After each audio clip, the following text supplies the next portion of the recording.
Hello and welcome to the Oakland County Megacast. I'm Tyler Keefe alongside Ronnie Dahl in the studios of Civic Center TV and 89.3 Lakes FM, our flagship TV and radio stations here on the Oakland County Megacast. Civic Center TV on Comcast Channel 15, AT&T Channel 99, on the web, civiccentertv.com. In addition, today we're on Birmingham Area Municipal Access. That's also Comcast Channel 15, AT&T Channel 99, in Birmingham, Bingham Farms, Beverly Hills, and the Village of Franklin. Also on 88.1 WBFH, the BIF, a service of the Bloomfield Hills School District. And today on Facebook, via Facebook Live, we're joined by our friends over at West Bloomfield Parks, and thank their entire team for joining us on today's edition of the Oakland County Megacast. Go show them some love, give them a like, facebook.com/WBParks. And as always, today I'm joined in the studio with Ronnie Dahl. Tyler, how are you today? I am okay, Ronnie. I think I may have had a little bit of a food poisoning spell over the last couple of days. It was not exactly a nice night, but But I'm feeling fine now. I'm feeling nice, energized, peppy. It's a sunny morning, and we're doing the Megacast on a sunny Only Tuesday. you could possibly go through food poisoning and come into work the next day. I usually feel like garbage anyway, so that's okay. Tyler, today is going to be beautiful though. But it is. More than up to 80 degrees. Can you believe that in April? I know. Just last week at this time, we were right around a crisp 30 degrees Fahrenheit. So this week we're trying to not do that, but like Celsius. Only in Michigan can it snow one day. That's true. 1 week, and then the next week we get 80 and we all just kind of. I know we don't just pass it by like it's nothing, but we're all just like, yeah, it kind of happens. Anybody else would be like, what is this craziness? But Michiganders are just like, yeah, just another week. This another week here in the mitten. It is what it is. I will say, so I went out to walk the dog a couple times today, and every time I come back inside, my allergies are kicking in. So it's sneezing, the eyes are watering, you're coughing. So I'm like, oh, okay, let me start to break out the allergy medicine. So I go in, pull down the Allegra, and the bottle was empty. Oh, no. And I'm like, what? Who puts an empty bottle back up in the cabinet? And you know what?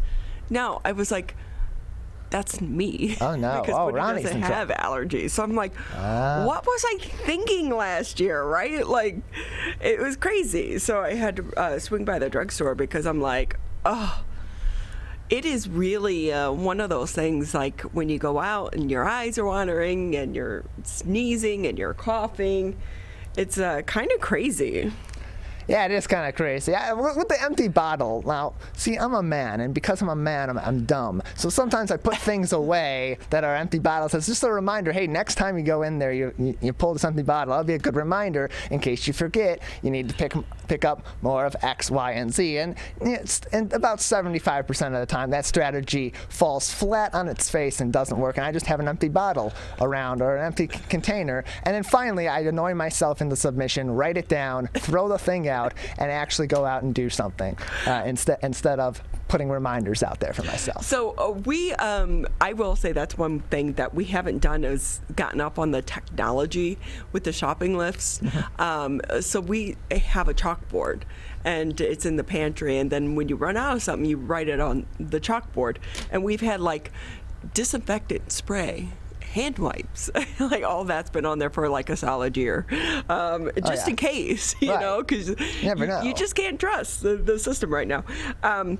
But my brother and brother-in-law, what they do is they have a Google shopping list, and then my brother just talks into it, and then they share their shopping list.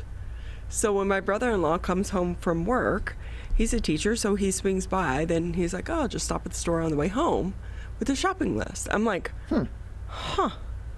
we really need to start doing that.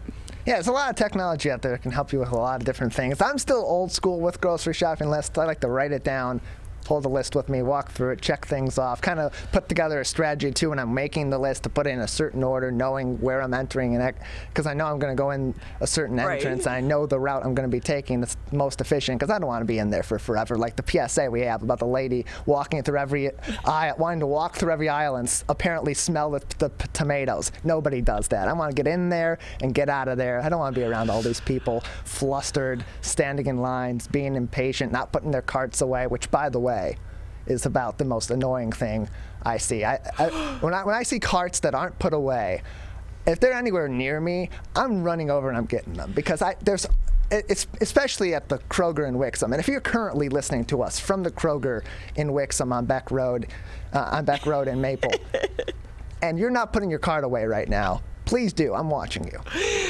Tyler, do you know how much I love that you just said that? Because back when I was at Channel 7, I did a story about cart cop patrol, where we were watching, right? And then we would go up to people and blow the whistle.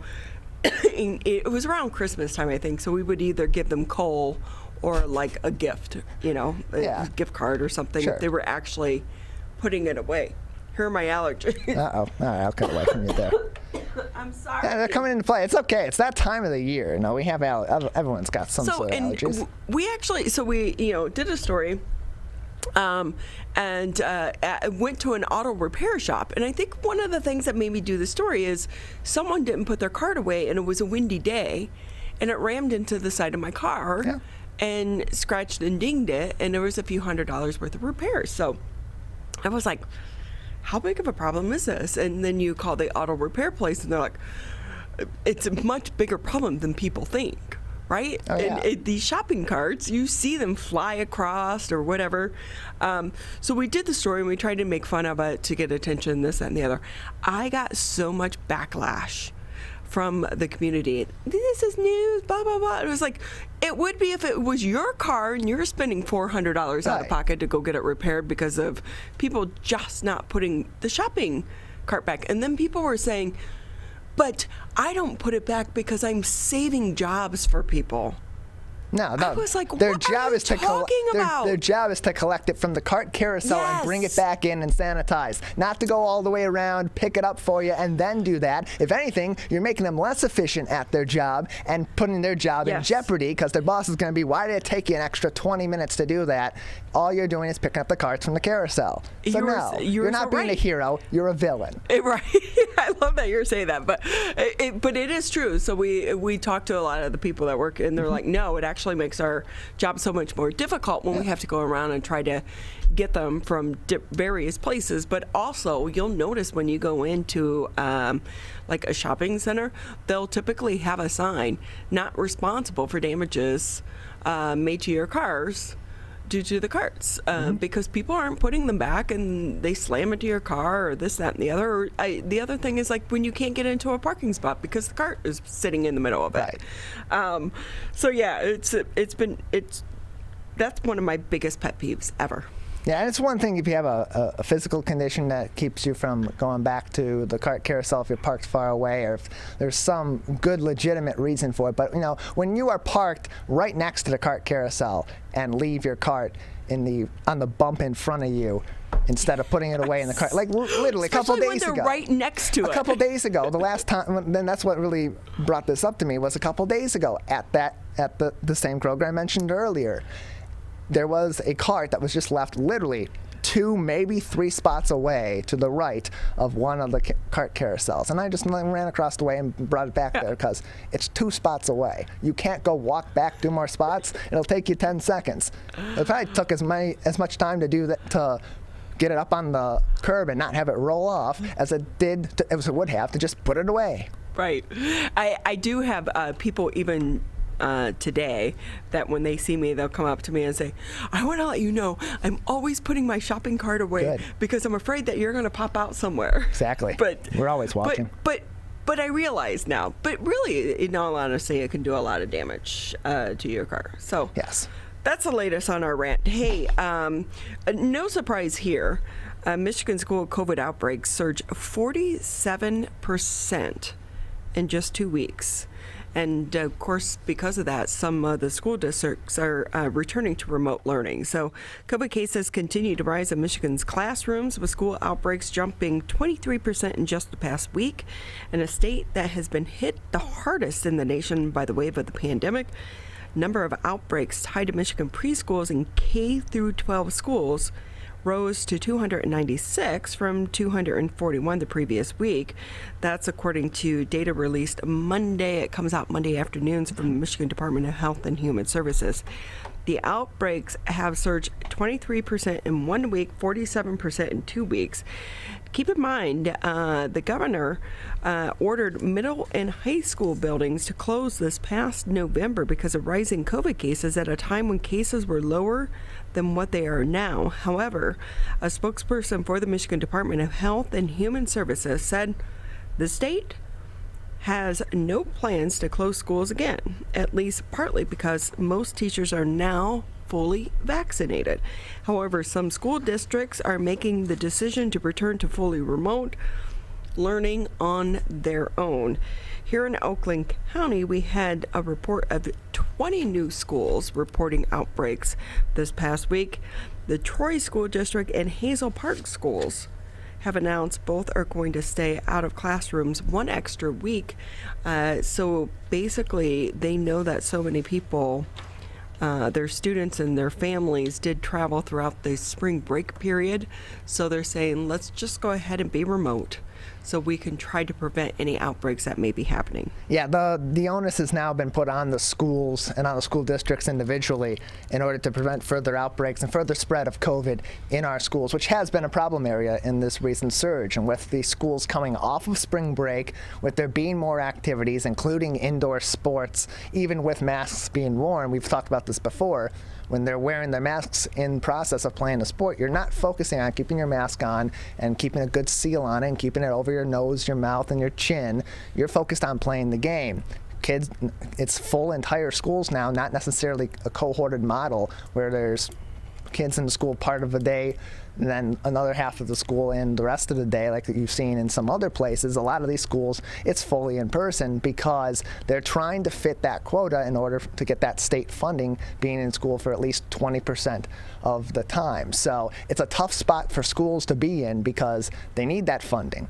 And parents and students and teachers all alike would like some consistency in whether they're going to be remote or they're going to be virtual, and having to balance that with a COVID surge with little direction from the state when there is a problem like this current surge. It's now put that impetus on the school districts to make decisions for the safety of their students and their teachers. So this is interesting, and I think it's going to be happening more and more as we continue on. Oakland University announced it's going to mandate COVID-19 vaccination for some students. Oakland University said Monday students living on campus are going to be required to be vaccinated against the coronavirus. Oakland is believed to be the first public university here in the state of Michigan to require vaccination, but is not expected to be the last. I believe Rutgers has already announced it will be requiring it as well. So OU is requiring students who plan to live in the residence halls, apartments, and cottages this fall to be vaccinated before moving in on August 27th. The expectations are going to be made for those who seek an exemption based on religious or medical reasons. So if you have a situation, because I know I have friends that have medical conditions and their doctors haven't approved for them to get the vaccination yet. So there will be exceptions made for situations such as that. Now, the university has obtained 5,200 doses of the vaccine, a combination of Moderna, Pfizer, and Johnson & Johnson.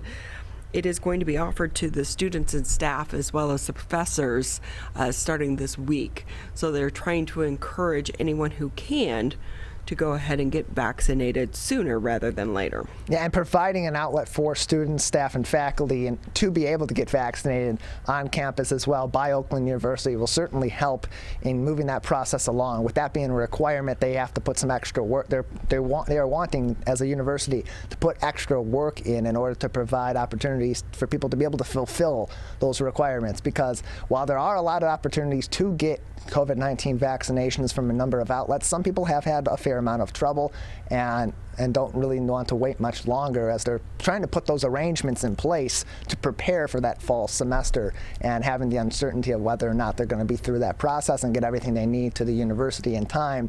Having an outlet on campus with these roughly, 5,200 doses of vaccine will help move that along as well. And so we should note that also the president, she has a medical background. Yes. I believe she was, a pediatrician? Yes, I believe so. So she does have a medical background that can help guide and navigate this world for them. And these vaccinations that are being provided through Oakland University are just for the student staff and the faculty as well, so it's not open to the general public. But at least we're starting to see, because more and more vaccines are becoming available. It's pretty much what we saw with the testing.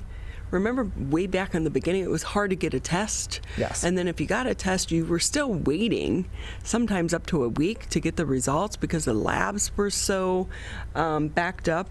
Well, we're kind of seeing the same model roll out here with the vaccines as well.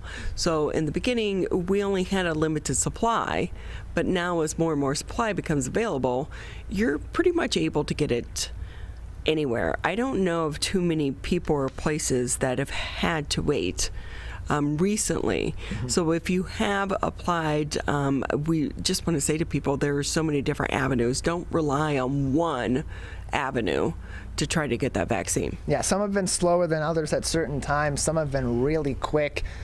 Just sign up wherever you can. Wherever you're comfortable signing up with the information that you have to provide, you should be doing that in order to get yourself through the line as quickly as possible. It helps move this process along, and on a community level, on a state level, on a countrywide level. Every step that you take to get yourself through the line quicker gets everyone else through the line quicker and gets us out of this pandemic sooner. So the CDC has announced that it's going to be providing Michigan tenants with eviction protection through June.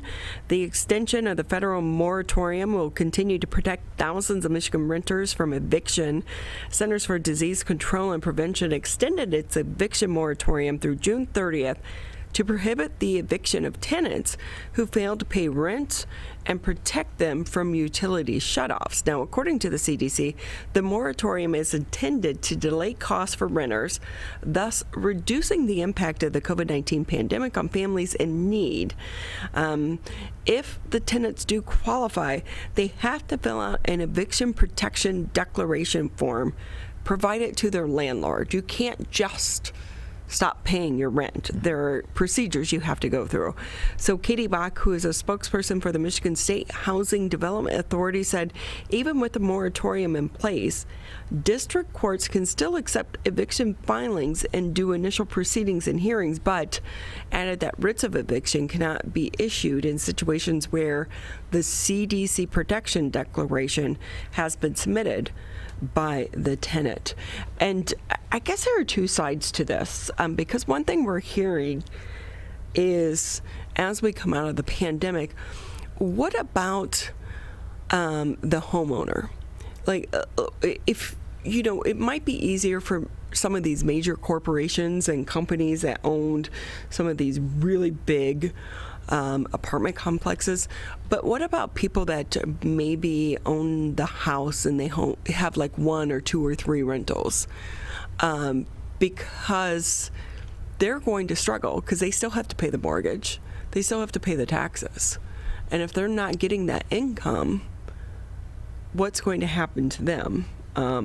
And plus, we are seeing, the unemployment. The hard thing to see is the unemployment rate when we have so many companies that are actually going out of business because they can't get enough employees.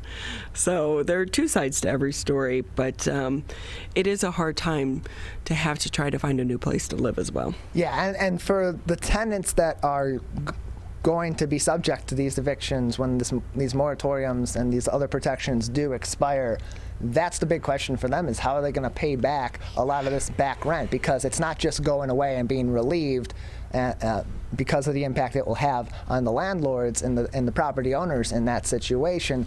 This rent and these utility bills are still going to be due, and they're going to have to be paid back in some way or form.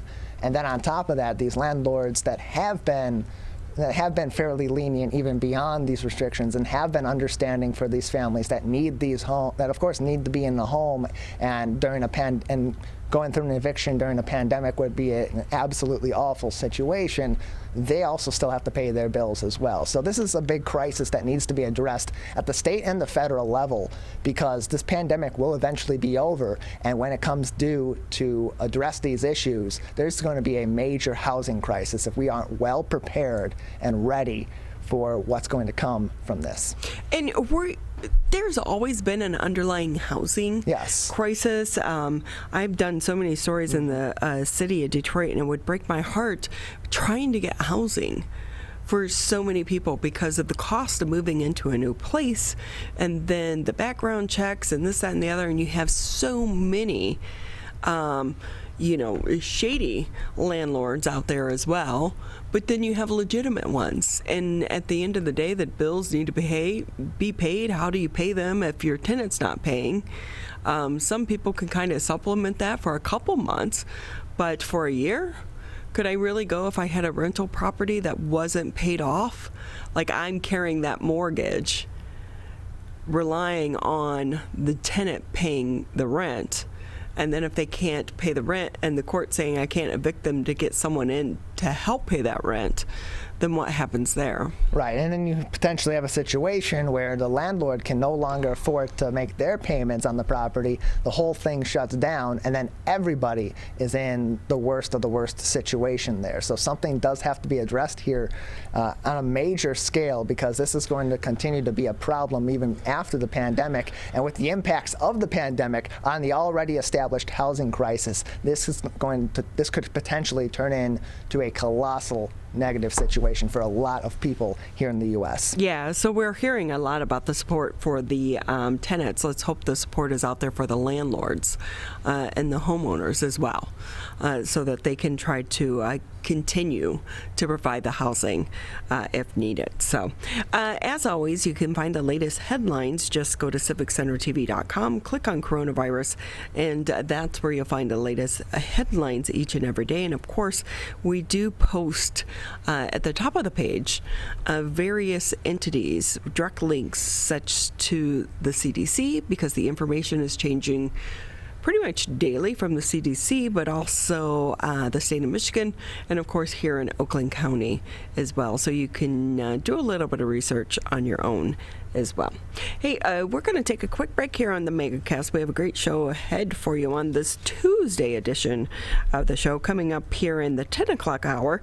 Next, we'll be speaking to State Senator Rosemary Bayer for she's with District 12. A lot to talk to her about, including the GOP voting bill. And of course, we want to talk about the rise in the cases here in the state of Michigan with COVID-19, but also vaccines. So we'll be speaking with her. And then also at 10:40, we'll be joined by Dr. Anna Kirkland. She is a professor for the health management and policy at the University of Michigan. So a lot to get to here on the 10 o'clock hour of the Oakland County Megacast. Wearing a mask is more than protection. It's a bridge to better days. The path back to celebrations with family. Nights out on the town with friends. Game days with your favorite sports teams. And the thrill of live concerts. But until we can all get the COVID-19 vaccine and build community immunity, which will take time, we all need to continue to stay careful. Because Michigan's recovery is depending on you, and so are your family, friends, and neighbors. So even after you're vaccinated, wear a mask, avoid large gatherings, and social distance. One day in the near future, we will all be able to put this pandemic behind us. But until then, spread hope, not COVID. Learn more at michigan.gov/coronavirus. A message from the Michigan Department of Health and Human Services. In times like these, we have to believe in each other. And we believe that you'll do the right thing. When it comes to stopping the spread of COVID. Follow the 3 W's. Wear a mask. Wash your hands. Watch your distance. And when it's your turn to get the vaccine, take your shot. It all comes down to the golden rule. Treat others the way you want to be treated. We're so close, Michigan. We can do this together. Quitting smoking can improve your health, but it also protects your loved ones from secondhand smoke. Did you know there's no risk-free level of exposure to secondhand smoke? Smoke from cigarettes, e-cigs, and hookah can travel through ventilation systems and harm those around you. So clear the air and stop secondhand smoke. Call the Michigan Tobacco Quit Line at 1-800-784-8669. A message from the Michigan Department of Health and Human Services. Great to have you with us here on the Megacast. As always, Tyler and I are here live in the studios Monday through Friday, 10 a.m. until noon. Then you can always catch previous episodes of the Megacast on civiccentertv.com. Just click on a Megacast. But along with that, if you go to the on-demand section, you can watch the individual interviews as well, because we do understand maybe not everyone has 2 hours a day to spend watching us. Yeah, not everyone's going to have that kind of time to be with us live or to be with us live to tape either on our website. So we got plenty of opportunities. We usually have at least one clip from each interview of something that's really important that's just a couple minutes long, or you can watch individual interviews that pertain to something that's particularly interesting to you. Well, one of the great interviews that we always have is with our state senator, Rosemary Bayer. She is the Michigan State Senator for District 12. It's always great to have you with us. Thank you, Ronnie and Tyler both. It's really good to see you guys. Great to be here today. We hope you had a good holiday. Oh, gosh, yeah. Wasn't it nice out? We're having the spring weather. Celebrate that, right? New beginnings. That has been one of the biggest gifts from Mother Nature is the weather starting on Easter. But then today, like, it might get up to 80 degrees. Can you believe that? Straight to summer. That's the plan. With that. But work does not stop for you and members of your team just because spring is in the air. More work is always on the horizon. And with that, where do you want to start? Maybe if we could just talk about the surge in the number of cases here in the state of Michigan. I want to actually say, if I can, before we talk about the cases, because I was listening, of course, to your wonderful show. And as you were talking about the upcoming issue of the cliff that we're looking at having to do with evictions, right? And what are we going to do? How are we going to prevent this from happening? Oh, I love your insight. Yeah, it happens that I am the vice chair of the Poverty and Homelessness Caucus for the state. I work with Representative Brenda Carter, who's in Pontiac. She is the chair. So we work together on that caucus. And one of the big issues that we are working on is about that very thing, that eviction crisis that we're looking at. There's two things. One, and I'm going to say this probably twice during this interview, but the majority party in both our houses in Lansing are holding on to about $60 million in rental assistance that came in the the CARES 2 rescue plan, the act that came before the current one. They're holding on to that money, and we know. So the way that the federal government is trying to help with this problem is to give us rental assistance dollars. So the moratoriums are good, but as you know, that just stacks up the debt, right? Right. So, but the dollars can be used to pay the rent.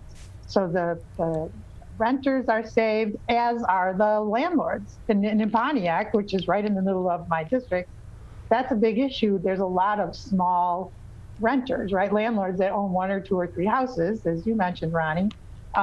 This would actually save them as well, right? So they actually get their rent money. So that's an important piece. $60 million doesn't cover everything that we're going to need in Michigan, but there is more rental assistance money coming in through the America's Rescue Plan.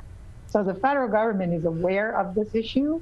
I don't think our Republicans in Michigan fully understand the impact of what happens when you become homeless, right? It is a very fast spiral. If you can't pay for housing, you will end up homeless. And when you are homeless, you're going to end up losing your job. And when you lose your job, I mean, it's just a terrible place, and it happens so fast. So we need to do everything we can to avoid that crisis.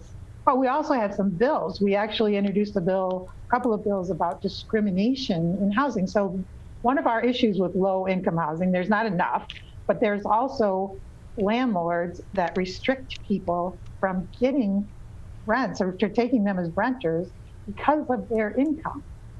Because they'll say if your income is not at least, your rent is not anything more than 1/3 of your income, we won't take you. Nowadays, people are very low income.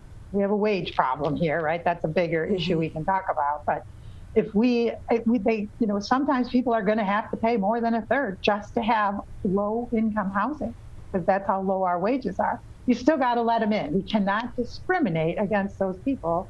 There's no evidence that they can't pay, that they haven't paid, they have no history of not paying. You have to allow them to rent, even though it goes above that 1/3. Because I look at that and that's a pretty standard policy, right? Like for so many of these rental apartment buildings and this, that, and the other, it's always about this is your salary and you have to make a certain percentage over the rental amount. But one of the things that I have found, especially when we're talking about low income, is I did a homeless retreat in Detroit several years ago, and I was shocked at how much money some of these, I'm just going to say they were dumps. I went and let my dog live in some of these places, and you were being required to come up with your first month, your last month, and a security deposit. Who can do that to live in really just horrible substandard living conditions? And these are people that are working for minimum wage, which would never give you enough money to live anywhere that requires you to pay rent. It's not enough money to live on. So we have to change the rules. And so that's not a law. That's just a thing that landlords do. So we wrote a law that says you're not allowed to do that. So the bill has not passed. We've not gotten a hearing on it, but we'll keep pushing on that. There's other things that we're trying to do through the caucus and working with the departments to find a way to create a housing trust fund, to have a program that would provide emergency relief for people in low income housing. So if you are living, literally day to day, right? You don't make enough money, you're scraping and scrounging, you will let your cousins come and stay with you to get another $10 a week of help with your rent. Just anything you can do. And even with that, if for some reason you're laid off for a few weeks, whammo, you're in trouble. You could lose your housing just like that. So an emergency shelter fund to be able to just fill the gap for those kinds of emergencies for people that have been paying their rent, who are working super hard to support themselves and their families, and something happens because they're so on edge all the time. The smallest thing can just tip the card over and everything's gone. Yeah, and on the backside, though, there's got to be something to try to address the fraud within the system. Because way back in the day, I worked as a leasing agent, and there was so much fraud. And it was like, hey, I'm not paying the rent, just start the eviction process. I'm sorry, I came to work today. What did you do? It's just because I need, DHS to take over my payment. But, just start the eviction process early because I'm not paying the rent. Okay, great. So there's a lot of fraud. I think a little bit more rule, we just don't have a lot of rules in that space, either on landlords or rent. We just haven't really done anything there. And I think that's normal. Yeah. It's just something because we have this new caucus and it's pretty active, we're surprised at the number, and it's a bipartisan, bicameral. So both houses, both parties, people involved in this. And this issue does transcend parties. So hopefully, as we go forward, we'll get actually some of these things accomplished, because poverty is all over this state. It's certainly more people are poor outside of Southeast Michigan than in it. Right across of Michigan, when you look at the heat maps, this is a bipartisan issue. So we have a good motivation to try to fix it. We're looking and pulling legislation from other states. The governor had a poverty task force that she did a year ago, and they came out with a really amazing set of recommendations. And so some of it is just processed within departments, but things cost money, and so we are working with the task force members and working on priorities to the departments. What can we do? How can we start moving some of these really great ideas forward and filling in some of those gaps for things that we just didn't? I think we have so much greater number of people who are living in poverty on that very edge of losing everything for one small thing that happens, right?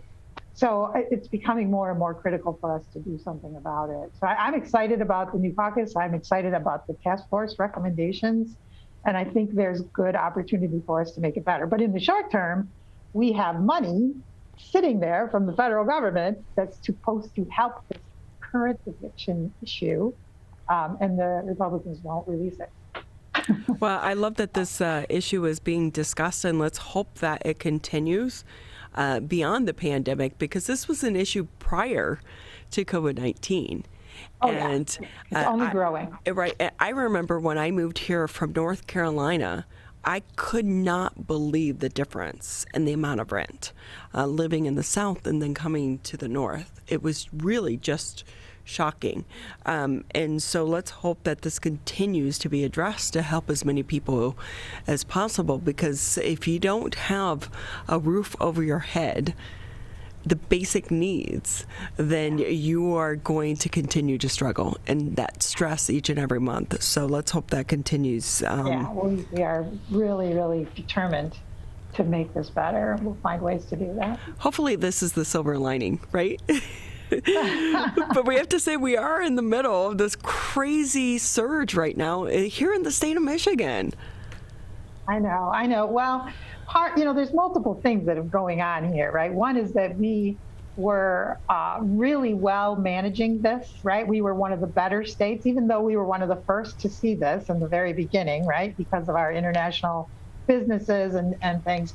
So we got hit hard early, and yet we managed it so well. We brought the numbers down so fast, and but not everybody was happy about the restrictions, but it does work. Well, we have relaxed the restrictions. And the biggest impact right now is really about reopening. And when you look at the group that is the biggest, it's age 10 to 29. This is a lot about schools and sports. It is, everybody wants to go back and nobody wants to put those restrictions back in place, including the governor. I know she said that in various interviews lately. We are working very hard to not have to do that. But so why is that? We are kind of catching up with the rest of the country right now, which is kind of crazy. Because there are some people who say that we're in the situation we are now because of our lockdown, and we didn't get to the herd immunity as quick as some of the other states because it hasn't spread. So nobody's at herd immunity, right? But closer to it than what we are, such as Florida and Texas. But why is it that the governor is not shutting down things like she did previously? And we do know that this is a race. We do have vaccinations right now, but that core group, when we're talking about kids, they're not eligible. So what is the thought process behind not? I do think that will change fairly soon too, right? I mean, that's part of the schedule that we've been on, which has hugely accelerated, as you know, right? I mean, for my group, the people over 50 and under 65, I was supposed to be going in August or September. And I already had my shots because we did 50s, 50 and up, a couple weeks ago. So now we can do 16 and up. So it won't be that long before it goes down even more. Now it's about testing with the vaccine developers to make sure that it's okay, right? So as soon as they come out and say, 12 and up or whatever the next grouping is, then we will keep up with that. That will happen for the vaccines, because right now this is all about racing to get everybody vaccinated. There's no question about that. The school issue and the restrictions on that, we have been trying to allow local communities to make the decisions for their community, because there are differences. Some communities are making more of an effort to do the protocols. If you actually maintain masking and distancing protocols, you can keep that incidence rates, the case rates down. And I know everybody's sick of this and people are having a hard time keeping that up, or they're just all celebrating because we're getting vaccinated in larger rates. But we're not maintaining those protocols, and that's the biggest issue. So, but to play devil's advocate, wasn't that kind of the argument earlier, to allow the local districts to be making some of these decisions on their own? So why the 180? Yeah, well, because we did let them. Well, for a while there, it was so we were so high, we had no choice, and we had no way to. But the numbers are higher now than they were back in November, right? Yeah, but not back to the first spike, right? They're high as this. No, they're not as high as the second spike yet. We're not quite there, but it is going up. It's like 7,000. It's getting there. Right. I think the numbers for the schools are higher right now than they were this past November. Yeah, everybody was lower then, and that's why we opened the schools, right? People opened schools because the numbers were down. Numbers start spiking up again. It's going to keep going back and forth until we get vaccinated. I mean, we have 2 new variants now. That's the other big issue. 2 new, more contagious variants. That means that when there is a spike or an outbreak, it's going to go faster and it's going to hit more people. So that's the accelerating factor here. So our race to get vaccinated is even more critical, but people need to understand you still have to do the basic protocols to protect yourself. It's not until you are fully vaccinated. You have to keep doing that. And in the communities, people are starting to close their schools down. I'm sure you've been hearing that. And we'll see more of that until we can get things back in place. One of the things that we have right now is a new bill, because another little Republican trick on the budget side was requiring full-time schooling to get they had some extra payments that they were putting into the school funding for schools that did not really have much Title I funding. They're holding Title I funding, $850 million of that, but they also are holding hundreds of millions in funding for schools unless they go to full-time in-person schooling. And so we are going to push a bill forward to eliminate that requirement, because you're forcing schools to go in person just to get funding. And that really seems wrong to most of us, and that doesn't really make sense. And I don't think that was the intention, right? I don't think anybody predicted when they wrote that legislation that we were going to see this spike right now.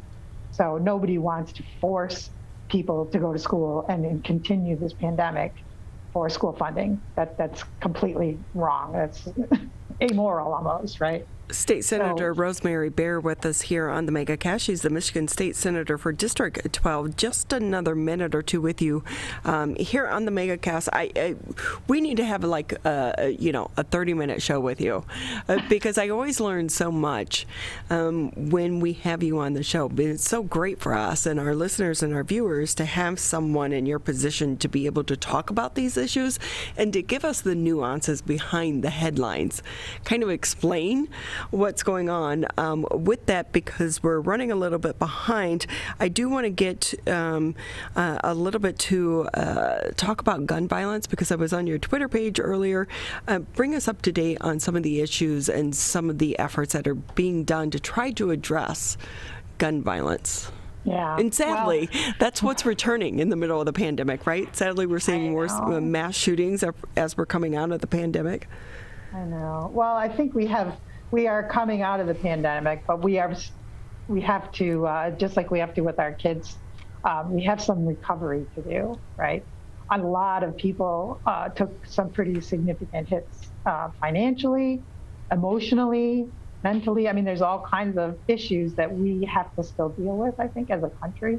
And so sometimes you're going to see reactions to that in different ways. I know that a lot of the, I don't know if you saw as the people that got arrested for the Washington, D.C. insurgency, right? Mm-hmm. The backgrounds on the people that were arrested were mostly people that were desperately in trouble financially or otherwise, right? They are in a place where they just didn't have, nobody cared about them, and there isn't any government there that's helping me. And, desperation will cause you to do things sometimes. So I don't know what, the current flare up, but this has been going on for a while. We have legislation that we've reintroduced every session in Michigan to put some amount of support to controlling the gun violence without taking away people's guns, because we know that that's a national issue, right? People are afraid of losing their Second Amendment rights. So, but there are things that can be done. There's a simple thing called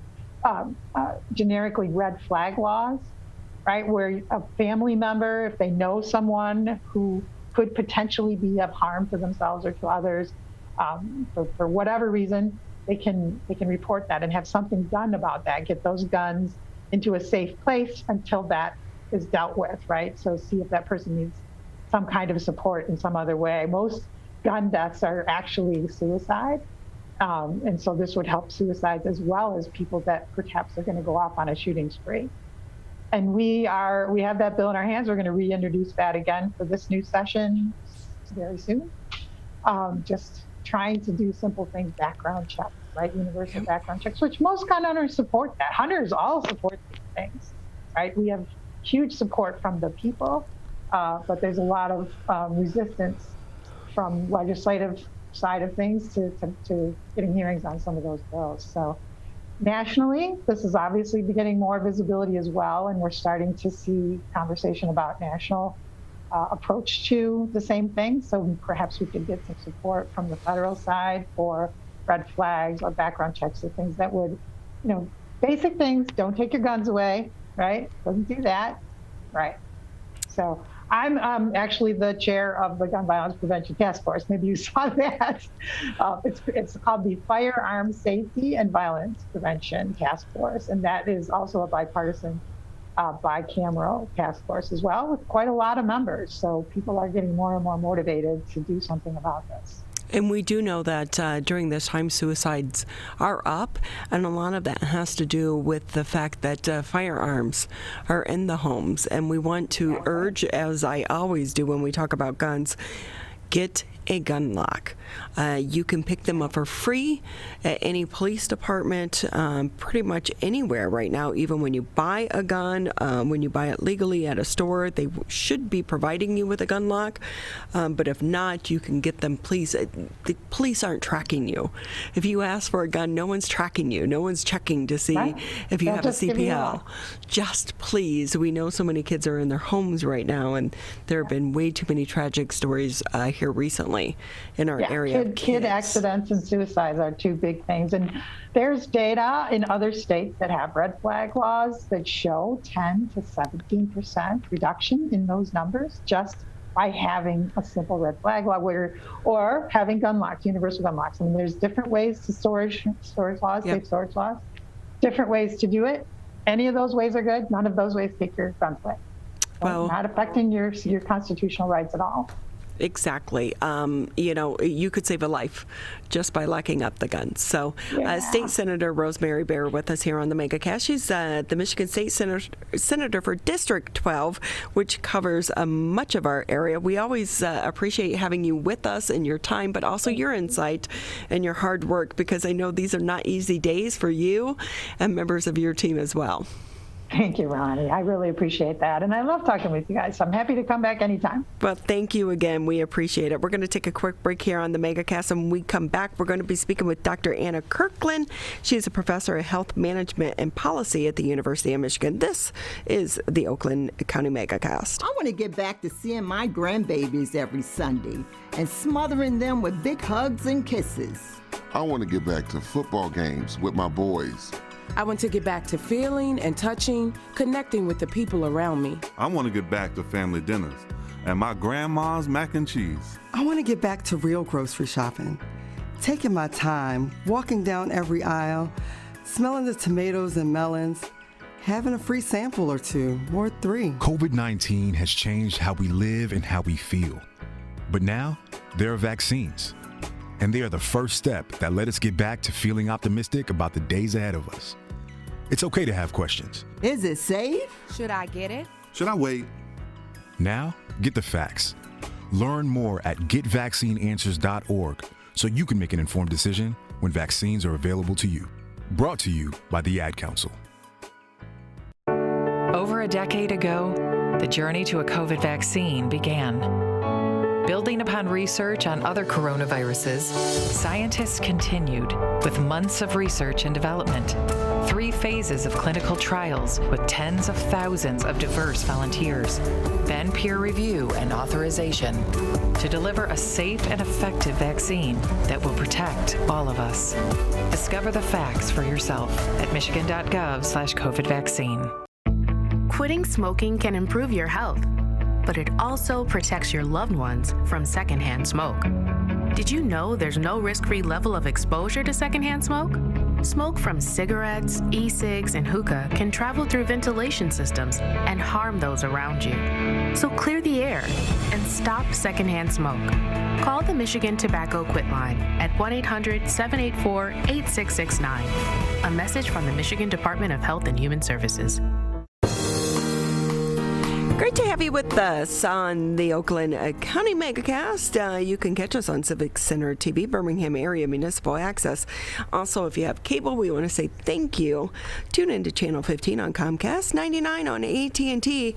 You can also listen to us on the radio, 89.3 Lakes FM, 88.1 FM The Biff. And then a big shout out today to the West Bloomfield Parks for allowing us to live stream today's edition of the Megacast on their Facebook page, which is just a kind of our way of saying we're everywhere. Yeah, we're a little bit of everywhere, web, TV, radio, and then on demand as well, for you to watch at your own convenience. We're the really the future of broadcast. Sure. And the pandemic has made this happen. Yeah, this is how a lot of these outlets are going to be doing programming going forward, is providing as many opportunities to watch news programming or entertainment programming so that it's at the choice of the viewer and at the consumer, because that's really how we're consuming media these days. So one of the reasons, of course, this show did start out of the pandemic, and it's because we want to try to bring you the most information we can from various people throughout the community, because we have a lot of really smart, educated people within our communities, and one of them is Dr. Anna Kirkland. She's a professor for the health management and policy at the University of Michigan. She joins us now on the show. Thank you again for taking time to be with us. Thanks so much for having me. I was on the U of M website before I came into the show today. You have such an amazing background. I'm like, okay, you're like 10 people in one. I have a dream job. It's amazing. Yeah. So before we jump into talk about the vaccine, I do want to talk a little bit more about your background, your education, and how that led you into some of the research you're doing as well. Well, I should say first, my primary appointment is in women's and gender studies, and so I'm only in public health as a courtesy appointment because my research sort of grew in that direction. But I'm a socio-legal scholar, so I have a law degree and an interdisciplinary Ph.D.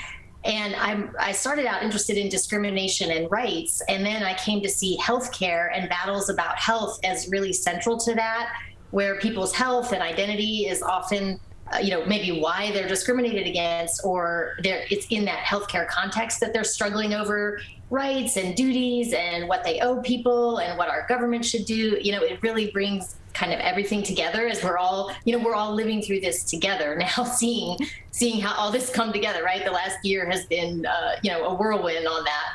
And so that's why that's how I got to vaccines. It's just such a really important political and social issue as well as a scientific one. And so that's the perspective that I come to it from. But these are social and political issues that are important to all of us, and we all have knowledge and expertise about them, and they're real in our communities and in our lived experience. And so that's how I think this through. So before we jump into the vaccine, March was Women's History Month, but we also know that the pandemic is really hitting women more so than so many other people, and just from the standpoint from the workforce. And I wonder how much it's going to set back women in the workforce arena, because so many people are dropping out of work right now because it's just too much to handle to try to have to homeschool your kids and try to do your work as well.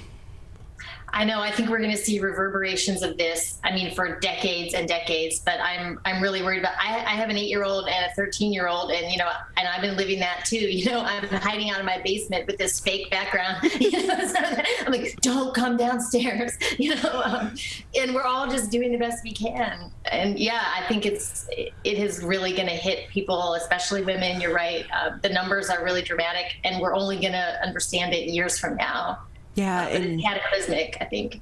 And so many women are working, relying on these low-income jobs. I mean, when that bar, that restaurant shuts down, that is maybe their second income that puts the food on the table, that helps them pay that light bill on top of their other job. And it's just going to be sad to see how much this sets us back as women for the next 5-10 years. Yeah, I think it's going to be huge in a bad way. Yeah. I know. But that aside, let's talk a little bit more about your research and the vaccine. There is so much controversy and talk going forward right now about the vaccine. We've gotten through the pandemic. We now have a vaccine.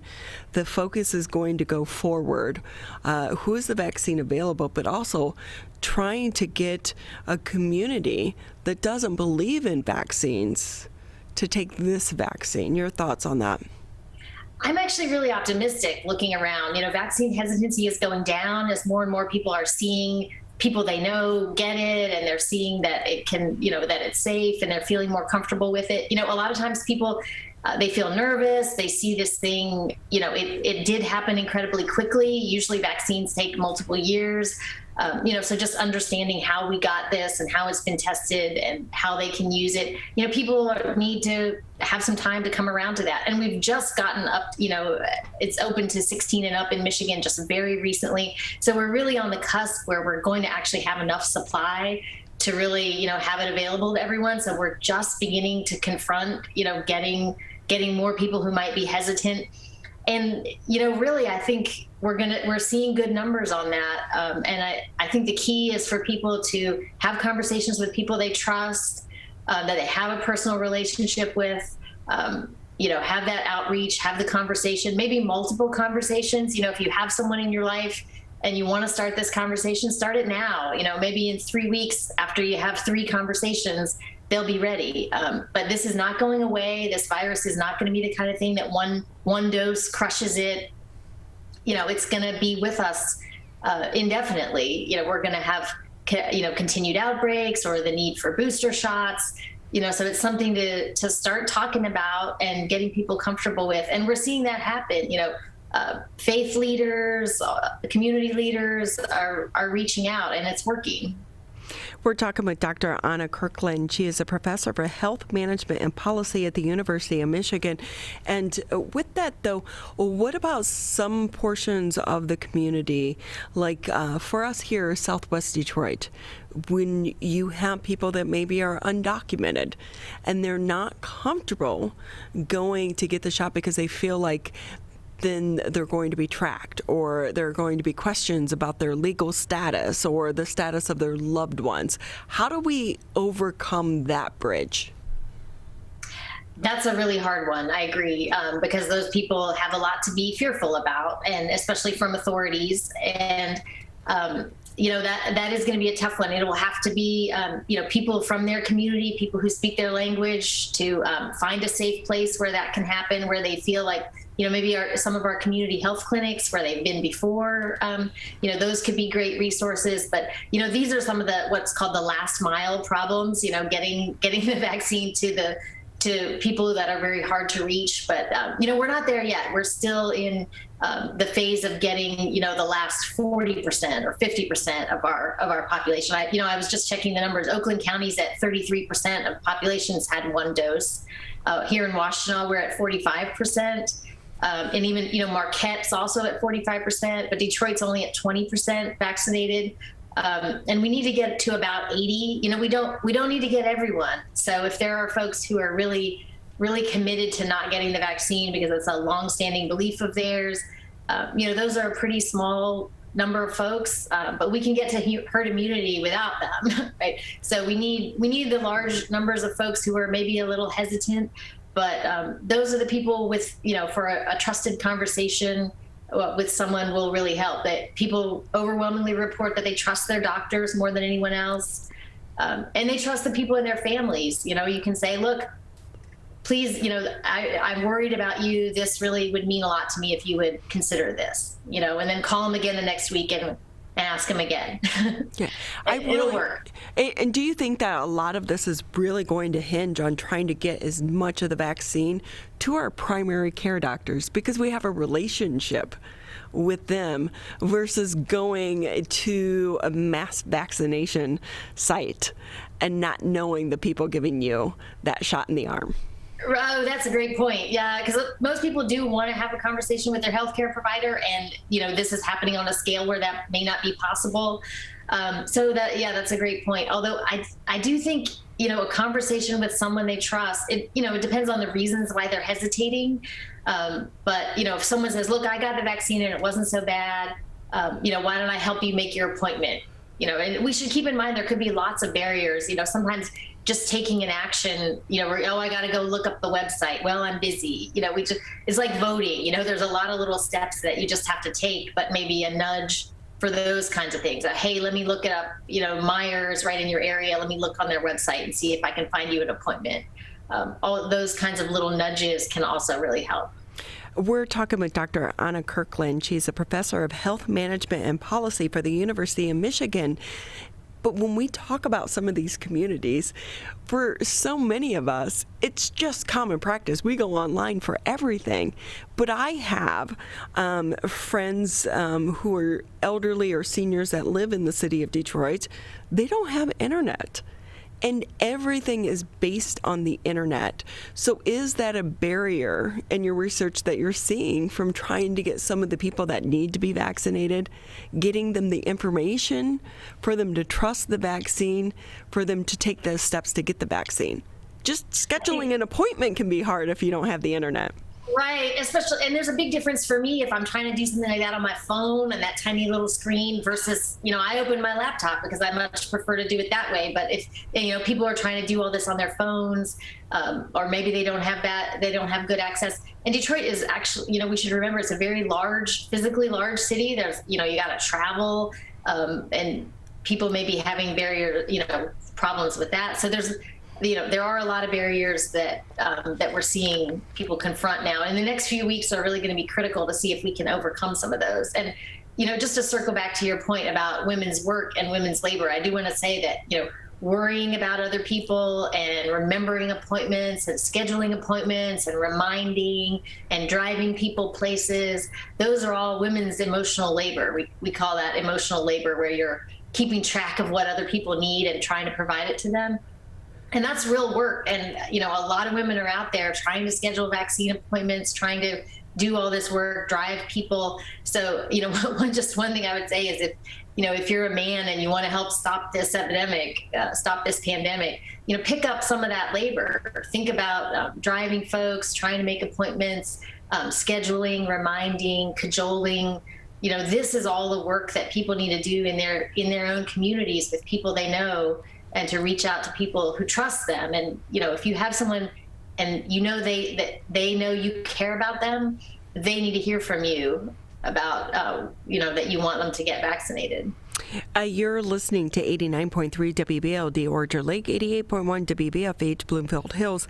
Doctor, just another minute or two with you here on the Megacast. We always appreciate your time and your expertise. We've had people prior to COVID-19 that, there's the so-called anti-vaxxers who were opposed to any vaccines. How is this different, and can you bring those groups together? Well, I think there's some folks that are not convincible, but they're really a very small percentage of folks. And those are ones who really, devoted their time, their livelihood, their public identity, their political identity to it. And that, once you build up an identity around something like that, it's very hard to dislodge it. But most people are not committed to their positions in quite that way. and they'll move and they will, be cajoled by people they trust. And a core belief in the anti-vaccine community is that vaccines don't really work, and that past epidemics weren't really stopped by vaccines. They were stopped by other things like better nutrition and clean water. So I am really curious to see over time how that belief will hold up, because I think a lot of people are going to have a very ordinary experience of seeing this pandemic recede. And for the first time, we also have people cheerleading about having gotten a vaccine. Usually it's the benefit that nobody cares about because you didn't get sick. It's only about an experience that you didn't have. And now we have a lot of people having a really meaningful experience and that sense of relief. I know I almost cried when I got my first dose recently, and it was a really touching experience. And a lot of people are having that, and we've never had that on the pro-vaccine side. So I'll be really interested to see how that might change some of the dynamics going forward. And with that, the dynamics, how much do you think it's really going to, for the people who don't want to get the vaccine, they're going to be excluded in so many things throughout the community because it's maybe going to be a requirement to show your vaccine card to do this or do that. And we should note that while it's getting a lot of attention about having to possibly have a vaccine to go on a cruise ship or to travel overseas, that's not unusual. When I went to Africa, we had to have so many vaccines. Right. Man, my arm was like hurting for weeks, and you had to go back for a series of shots and this, that, and the other. So that's pretty commonplace, but we didn't talk about it like we are talking about this COVID-19 vaccine. So do you think that some of the anti-vaxxers or some of the people that are on the edge about getting the vaccine are going to realize that this is just going to be commonplace for us? I think that will provide just the nudge that a lot of people need, especially, it'll be some employers, some schools, I don't think we're going to see, Biden has said we're not going to have a federal mandate and, or things like that. So I think it'll be somewhat piecemeal if your job really depends on, being able to protect people from that. I expect colleges and universities may roll something out like that, although, we haven't heard that yet. Nobody's making these points yet because until we have a plentiful supply, it's kind of a painful point and not very helpful to talk that way. But I think we'll start to see that where employers and communities in some contexts will say, look, the only safe way we can do this is if we require the vaccine. And even then there'll be medical exemptions for people who need them. And we can sustain herd immunity and have a safe society with people getting the medical exemptions that they need. So I don't think we need, there's always a safety valve exception, and that's okay. Dr. Anna Kirkland with us. She's a professor of health management and policy for the University of Michigan. We so appreciate your time. Anything possibly I didn't touch on or ask you that you want to share before we say goodbye, though? I would just really reiterate that, this is a significant issue for a lot of people, but for a lot of people, it's not a major thing in their lives. And, a couple of conversations with someone they trust will be enough to help them get vaccinated. And if someone can accomplish that, you're really doing a lot. Well, we want to say thank you, and also best of luck to you on your research as well. Thank you. We're going to take a quick break here on the Megacast, and when we come back, we're going to kind of continue the conversation about the vaccines because the West Bloomfield Fire Department continues to be assisting in the role of trying to get as many people vaccinated here within Oakland County. So we'll be joined by the chief of the West Bloomfield Fire Department right after this break. Wearing a mask is more than protection. It's a bridge to better days. The path back to celebrations with family. Nights out on the town with friends. Game days with your favorite sports teams. And the thrill of live concerts. But until we can all get the COVID-19 vaccine and build community immunity, which will take time, we all need to continue to stay careful. Because Michigan's recovery is depending on you, and so are your family, friends, and neighbors. So even after you're vaccinated, wear a mask, avoid large gatherings, and social distance. One day in the near future, we will all be able to put this pandemic behind us. But until then, spread hope, not COVID. Learn more at michigan.gov/coronavirus. A message from the Michigan Department of Health and Human Services. Finally, I just got my COVID-19 vaccine. I registered with my local health department and they called me. I got mine at the pharmacy, and my neighbor got hers from the hospital. I'm not a techie person, so I called the COVID hotline, and they helped me schedule an appointment. Get vaccinated with the first vaccine you can. Protect us all. Learn more at michigan.gov/COVID vaccine. COVID-19 has caused many families to fall behind on finances and on groceries. But you're not alone. You shouldn't have to worry about putting food on the table. My Bridges offers access to quality food and income assistance to help families across the state get the food support they need. It's easy to apply and easy to start shopping. Apply for services at michigan.gov/MIBridges. A message from the Michigan Department of Health and Human Services.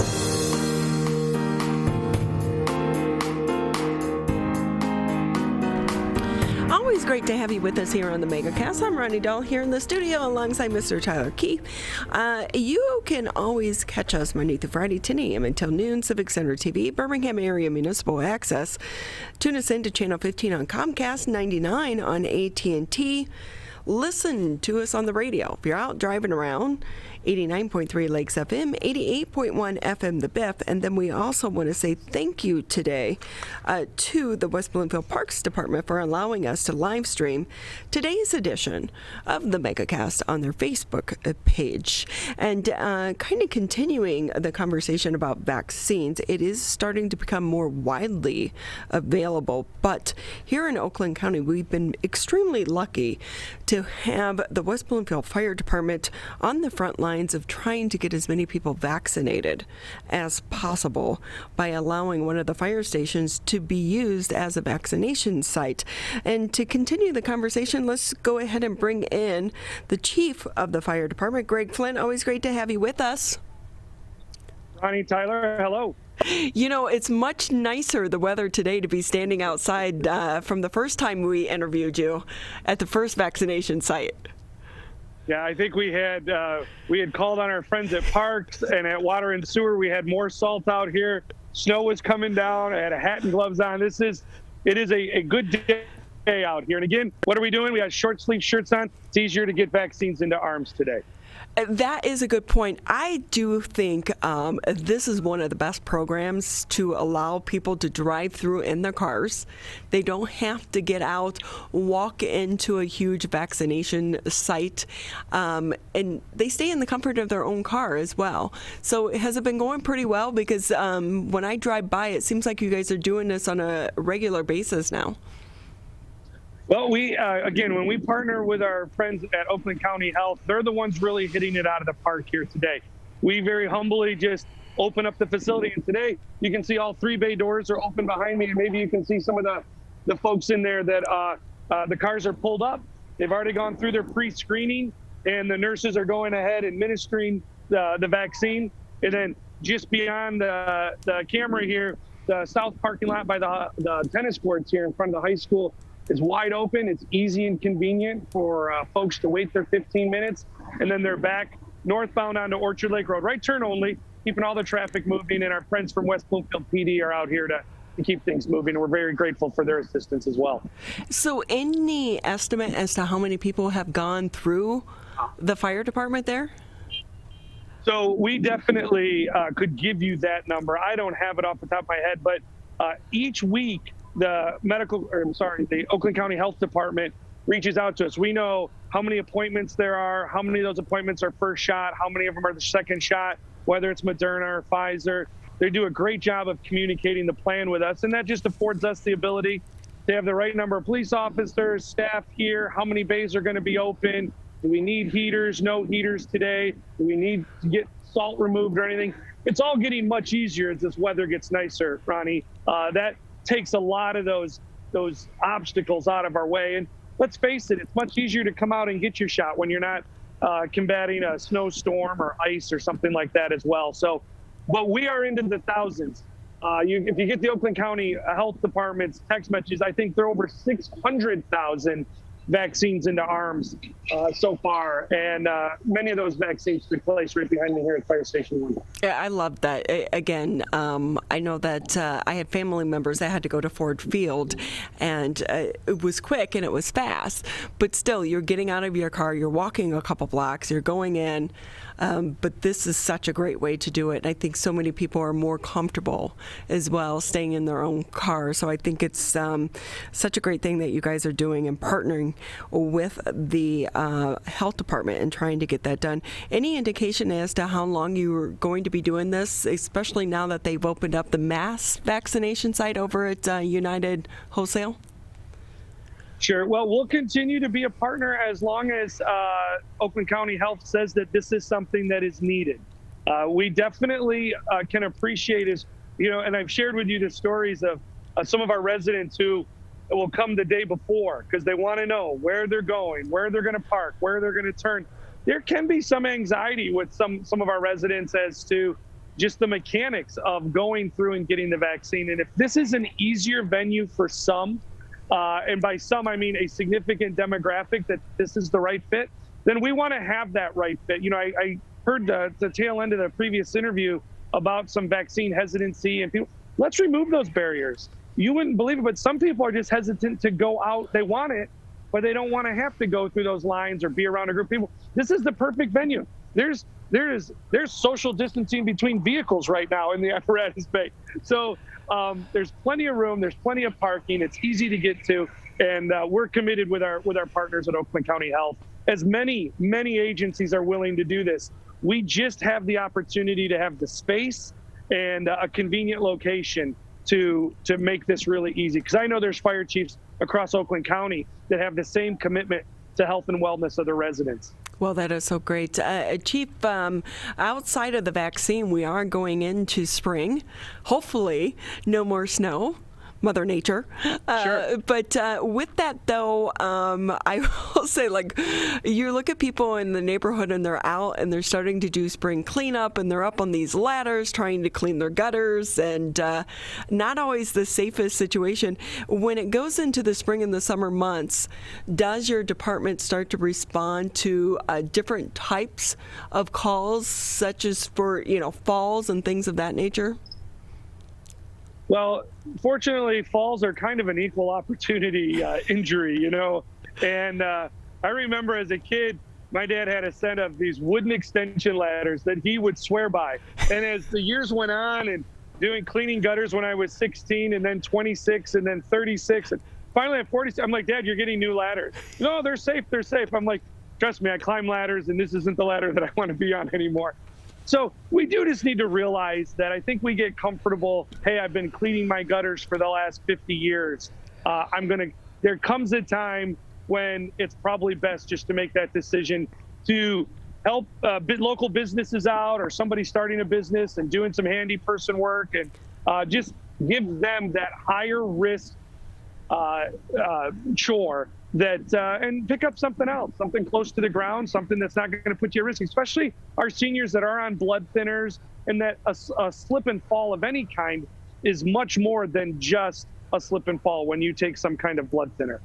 So, Chief, can you clarify what are the rules and regulations within the township when it comes to some of these outdoor burns? Because, we live on the trail and I'm already starting to see some of those where people are burning debris and leaves going into the warmer months. It's a very easy answer, 0. There is no open burning in any of the communities, so Orchard, Sylvan, Kego, and West Bloomfield, all of them that are serviced by the West Bloomfield Fire Department, there's no open burning. So it's very simple, and it's just being very clear. You can't do it. Well, let me guess, you shouldn't be doing it. And so that's something just to keep in mind, that it's violation of township ordinance. And the 3 communities that we serve in Orchard, Sylvan, and Kego all adopt the fire ordinances that are the same as West Bloomfield. So it is the same thing for them. You are not allowed to burn leaves, refuse, anything out there. And we know over the years, people will say, but I can have a cooking fire. So they keep the same package of hot dogs for the last 5 or 6 years that, haven't been open. Folks, we Blaze, we got to give our team a little more credit here. Point is, most fires that we get called on that are outdoor fires are because they're an unsafe burn or they're producing some kind of nuisance to the residents around them. And there's really just no need for it. So is it okay, though, if you have like an outdoor fire pit or an outdoor fireplace, or you're saying no, not at all? Because Ronnie, there I are think dry I'm not conditions. Gonna be invited back. No. And I'm just, because I saw a neighbor do it, and I was like, I don't think that's allowed, but I don't know. Yeah, you're right. But I think people think, well, I have a fire pit. What's the difference from burning like fire logs? But it's the dry conditions, right? I mean... Well, it's the dry conditions, Ronnie, but we can show you photos of fires where the folks will buy these things and then they put them up on their wood or even vinyl low-maintenance decks, and they heat and they burn through the deck. They catch the deck on fire, and then and so other residents will say, Chief, well, that's somebody that just made a poor choice. We don't allow barbecues on multi-family dwellings, so the apartment complexes with barbecues. There's no outdoor barbecuing on those. Why? Because those areas aren't suppressed typically, the exterior. These are they're high. We're putting other residents at higher risk. We live in a community that is close, that is tight. You've got Phragmites that is in many of the wetlands areas that is very dry right now. We know that's an invasive species and is plaguing, this community in a sense. But if that catches on fire, those are fires. Next time you go by one of those areas that's full of Phragmites, just look at that and how quickly fire can spread in there. So what do? Our key role within the community is to prevent emergencies. We want to prevent those falls like we were just talking about by having a good conversation about it. And likewise, we want to understand that there really isn't a safe open burn in the 4 communities serviced by West Bloomfield Township Fire Department. Okay, I'm Googling Phragmites right now. It's PH. Don't do an F. It's PH. Okay. Yeah. We always appreciate your time, but it's a good warning and a good lesson to all of us, because so many people, we think it's innocent to be able to do that, and but it can quickly spread. And we know there was that huge apartment fire downriver in Riverview, I think, just yesterday, and it spread so quickly. Don't know the cause, but it's like you said, watch out for your neighbors and be a good neighbor. Sure, absolutely. Chief Greg Flynn with us here on the Megacast for the West Bloomfield Fire Department. Chief, anything I didn't ask that you want to add before we say goodbye? I really just want to thank those that you see kind of coming through the line behind me. I want to thank people that are getting their vaccine. So much of this narrative, again, continues to be, I saw on the news this morning, Ronnie, on CNN, Michigan is in crisis. While I'm not here to speak on behalf of the whole state, I am telling you that we can't live in constant crisis. Every news cycle cannot be crisis. This is the good that's happening right here in our community. People are getting access to vaccine. We've been here again and again and again, and all of these is one more resident, one more neighbor that's getting vaccinated. I do see people wearing their masks. I do see people social distancing and being kind. I do not see the restaurants jam-packed. I had lunch down at J. Alexander's. Their staff was outstanding. All the tables were socially distanced and spaced. We need to be celebrating the things that people are doing well. We can't live where everybody's being told that everything they're doing is not enough. We need to recognize the things that people are doing really well. And I am grateful for this community, the Tri-Cities, Kego, Sylvan, and Orchard. The residents are doing a fantastic job. Don't focus on the 1 or 2 people that are just a little bit slower to learn the best practices. So many people are school teachers, our school administrators, they're knocking it out of the park. And we need to celebrate that and realize that there's some really, really good success stories out there as we navigate now over a year of dealing with the coronavirus. Great words to leave on. Thank you again for sharing that with us, but thank you again to you and your team for all the work that you're doing. Chief Greg Flynn with us here on the Megacast for the West Bloomfield Fire Department. We're going to take a quick break here on the Megacast, and when we come back, we are going to head out onto the water. This is the Oakland County Megacast. I want to get back to seeing my grandbabies every Sunday and smothering them with big hugs and kisses. I want to get back to football games with my boys. I want to get back to feeling and touching, connecting with the people around me. I want to get back to family dinners. and my grandma's mac and cheese. I want to get back to real grocery shopping.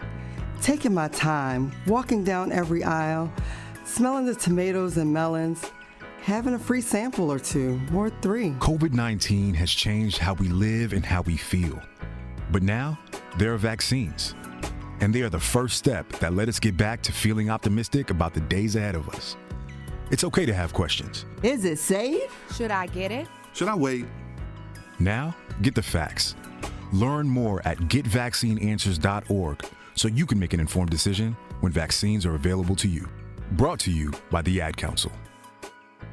Right now, our country feels divided, but there's a place where people are coming together. I was nervous to talk to someone so different than me. Me too. Love Has No Labels and One Small Step are helping people with different political views, beliefs, and experiences connect through conversation, and it feels good. This conversation gives me hope. It gives me a lot of hope, too. Take a step toward bringing our country and your community together. Start a conversation at lovehasnolabels.com/onesmallstep. A message from StoryCorps, Love Has No Labels, and the Ad Council.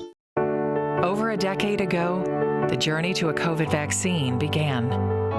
Building upon research on other coronaviruses, scientists continued with months of research and development, 3 phases of clinical trials with tens of thousands of diverse volunteers, then peer review and authorization to deliver a safe and effective vaccine that will protect all of us. Discover the facts for yourself at michigan.gov/COVID vaccine.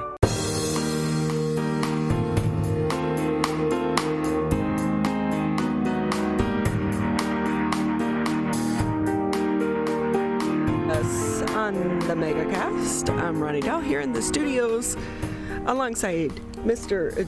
Tyler Keefe. Tyler? Yes. We have the wrong job. We do. We really have the wrong job, Ronnie. I am not going to lie. I am so jealous of our next guest. Let's bring in Nick Blasicek. He is with Aloha Tiki Tours. As soon as I saw this a couple years ago, I think it was 2019 you guys started? That's correct. I saw these and I was like, that is absolutely awesome. Thank you. Aloha. How are you guys? Aloha. Thank you for bringing it to Metro Detroit. For those that haven't seen the commercials or the video or all the Facebook fun, share with us what you do. So we are Aloha Tiki Tours. We are the Midwest's first tiki tour on the Detroit River, Lake St. Clair, and now in Wyandotte. So we offer 6-person tours for 2 hours, bring our own beverages, we provide the captain, and we provide the floating tiki bar, the first of its kind here in Michigan and in the Midwest. So we bring the fun. We bring Hawaii to Michigan. It is so much fun. I will say, your first year, my girlfriends and I actually tried to do it, but you guys were sold out. So things are going really well. Yeah, they're really good. I mean, we're busy. People are now, more people are getting vaccinated and starting to think of this, the future. So they want to get out and do things with the loved ones they haven't seen, friends, family. So they're starting to think of summer things to do. So people are booking like crazy right now for the future. So with that, what was last year like for you? It was okay. We survived. We were lucky enough, just to get by. We wanted to make sure we practiced social distancing and whatnot. So we were just trying to give some kind of hope. It was a year that we all survived, and here we are today. So we're only looking forward for 2021 and beyond, and we're just excited to be here and bring some happy and joy back to people. So many people need something fun to do and look forward to. So it's the Detroit River, St. Clair Shores, right? Lake St. Clair, and then Wyandotte. How'd you pick those 3 locations? Well, Detroit River, we are also owners of the Detroit Rolling Pub. So how it all came about. Is that the bicycling one? The Cycle Pub, yep. Yes. Oh my gosh, that's so fun. I've done that before. Yeah, so we're the #1 pedal pub in Michigan also. So a few years ago, I saw the cycle boat, the Detroit Cycle Boat. I don't know if you're familiar with that. So, and it was on the Detroit. So we brought that to the Detroit River. My wife said, we're not doing this, but we ended up doing it. So here we are. And then I saw the tiki boats and I said, we're going to do this to my wife, Jody. And she's like, all right, we're going to do this. So she loved it. So we started with that in Detroit, so it was kind of go hand in hand with everything we did. And then we were looking for So we started with St. Clair Shores also at the same time. The city of St. Clair Shores, the mayor, Kip, and the whole city council were over welcoming. So they really welcomed us with open arms and provided us a great dock space.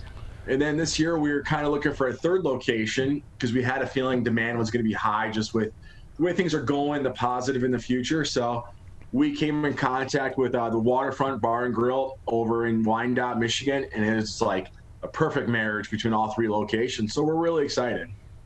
So with that, we may know people on the elected officials throughout Oakland County. If you want to bring that to Sylvan Lake or Orchard Lake, Cass Lake, we're down.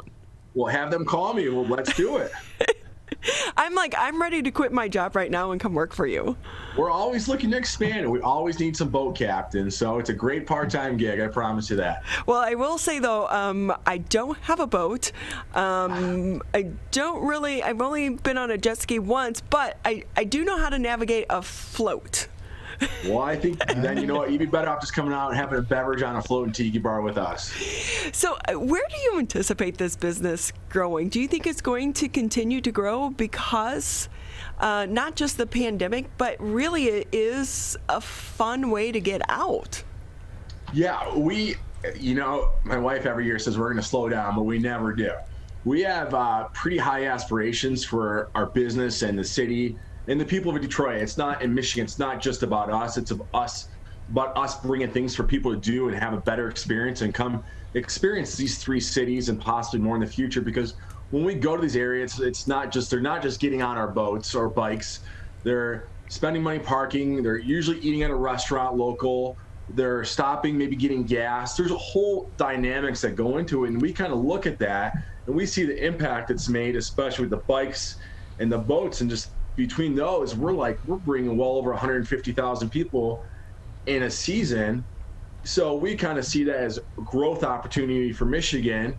So we always look what can be next. And, I guess this would be a good time to share. We're excited to announce we have a new boat. It's called the Big Kahuna 2.0.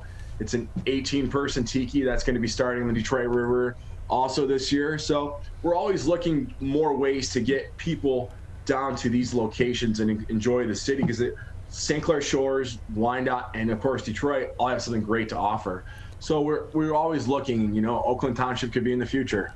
It needs to be in the future with that, though. But look at that. We're breaking news here. How about that? On the Megacast. And we're talking with Nick Blasicek. He is the owner of Aloha Tiki Tours. And with that, because of the pandemic, do you think that it's helped your business in a way? Because so many people have not been traveling. They're staying close to home. They're staying in Michigan and looking for new things to do. We do, and I think there's a huge uptick, and I think so many people, I think there's a fact, if you live so many miles within a body of water, but how many people don't actually get to experience the body of water? Like, before we started this business, I never owned a boat. I was barely on a boat. What? So, yeah, I know it's ironic, but I just like to have a good time. So, and this was right on my alley.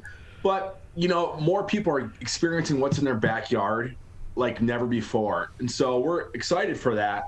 Not just us, there's so many other small businesses out there that I think more people are discovering right now due to the pandemic that they have not before, because instead of going on vacation to so many different places, and they're beautiful places and I would love to go also, but right now we just have to stay home and do our part. And so let's experience what we have in our backyard. And we're providing those things that people go to do in different destinations right in their backyard, and we're really excited about that. And this really is, when you're talking about 6 people, it's your cohorts, the people that you're hanging out with anyway. And you can go out, and it's a new way to have fun. Right. It's all private parties. So with that, though, Nick, I have to say, this is Michigan, and our weather can be a bit unpredictable. Yep. How much does weather play into this? Safety is first. So hands down, safety's first. If it's bad weather, you can reschedule for a lifetime. So we follow all U.S. Coast Guard and DNR policies. And, knock on wood, we've been very fortunate with the weather these past few years. We've had a few rainy days, but we're able to get those people back out rather sooner than later out there to enjoy their tour. And they understand that nobody wants to go out with 5-foot waves. Right. It's more the waves. I mean, even if it rains, your tiki bar is kind of covered. So. Yeah. it's the waves that really matter. Yeah, I will say I remember going up north. We were in Traverse City for a wedding over my anniversary, and we booked one of the sunset cruises. And of course, it got canceled because of the waves. And it wasn't the weather, it was the waves. And you're like, really? It could be disappointing, but it is what it is. Safety's first. So where do you think you're going to go with this? Is really expansion the way to go, or are you worried about competition kind of moving in on your groove? Well, we're never worried about competition. We welcome it, because we know what we offer, and we think we're probably the best one to offer it in the country. So hands down, we're one of the largest tiki tour operators in the country and paddle pubs in the country, and we're very good at what we do. So right now, we just want to focus on. We're always looking at other areas in the future. So, but right now we want to focus on what we have and just focus on the now. We'll see where the future takes us. One of the issues so many people are having right now, employers, is trying to get employees. Are you set in that arena? We are and we aren't. We're always looking for more people because most of our employees are part-time and, they do have full-time jobs or schooling, so we're always looking for more help. So if you're seeing this and you're interested, please contact us. See, because do they have to have like some type of boating experience? I would think though, because you have to be able to drive. It's still a vessel. It's still a boating vessel. 100%. So all the captains are certified captains. They have to go through a captain's school. 25-ton license is required for all our captains, because you are driving people's lives. So you have to be certified by the Coast Guard. But on our bigger boats, we look for first mates who kind of help out. Maybe a bartender, you may have been furloughed or laid off during this pandemic, and you may be looking for something new. You don't have to have any boating experience, and that's a great way to get on the water and make some great tips and enjoy and meet a bunch of new people along the way. So Detroit looks so different when you're on the water. Since you've taken on this new adventure in life, what have you experienced about the cities that you've been in that you didn't know before? Well, Detroit, I never saw the skyline from that view, and it's absolutely incredible. Whether you come enjoy it with us or on your own boat, you got to see it. It's absolutely breathtaking. And one of the things I've noticed is that since we've been there, as yours going, and this is going on year 4 between the boating in general, we've noticed more traffic come down. And it's starting to become more of a spot. Not just, we're going to go to Belle Isle, but you see more boaters, you see different traffic, and which is great to see. And then in St. Clair Shores, it's just like one of the friendliest cities ever. All the boaters are great. You drive on a boat, you wave, everybody's on their boat waving. It's just an awesome experience, and we're excited to experience Wyandotte because we have a great feeling about it. How long are the tours? 2-hour tours. So if people are seasick, this might not be the... Might not be for you. Right. But then I would recommend the Detroit Rolling Pub. You'll have a great experience there. But I really think this is such a great thing for so many offices that have been furloughed right now, or not furloughed, they're working remotely, and people aren't getting in to engage the way that they once did. This is really a good team building experiment for some of these offices. It is. It's a great way to get back and see some coworkers you may have not seen in probably over a year, going on a little over a year right now. It's a great way to get back out there, and especially as more time comes on in the summer, a couple more months, so more people will be getting vaccinated. So it's a great way to get back out there and enjoy your coworkers, a good bonding experience, and just kind of let loose a little bit for a couple hours and let somebody else take the wheel for you. So, Nick, with that, how can people find out more if they want to take one of your tours? I know they do book up pretty quickly. They do. If you go to alohatikitours.com, you can see our calendar and book right online for any of our 3 locations. And what's the cost? It is $275 Monday through Thursday for 2 hours, and $300 on a weekend for 2 hours. So what are the times? Like, do you start in the morning, the afternoon, night? Do you have sunset cruises? We start at 10 a.m. and we go out in every 2.5 hour increments. So it gives us time to clean the boat, sanitize the boat, covert precautions, of course, and get ready for the next group. So there are sunset cruises. So it's just an awesome experience. 2 hours on the Detroit River. We stop halfway for a bathroom break at all 3 of our locations, so you don't got to worry. So, and you can bring food, snacks, any kind of beverage you like also.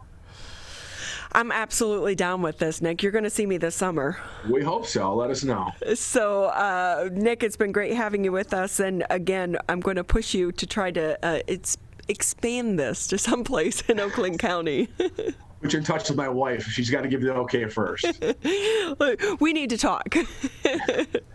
I don't think my Flo the Flamingo, that's when I named my raft. I don't think Flo's going to do it. Not for that many people. Well, I tried to take Flo over to Cass Lake, and I blew it up at the house because we don't live on the lake. And my husband drove me over in his little convertible, a 1977 Fiat, and Flo got like a hole in her neck from the top of the car. So I keep trying to patch it every year. So I think she's done this year. Oh, no. Rip. I need a new Flo. Nick, it's been great having you with us, and we wish you guys the best of luck on the upcoming season. Aloha. Thank you so much. Aloha. Oh, wait, one last question. How many Hawaiian shirts do you own? One too many. Good answer. Good answer. Again, check them out. Aloha Tiki Tours. So much fun. I can't wait to do it this year. Like I said, we tried to do it their first year and it was sold out. It's very popular right now, but especially right now during the middle of the pandemic, it's just a good way to get out. But you see the city so completely different.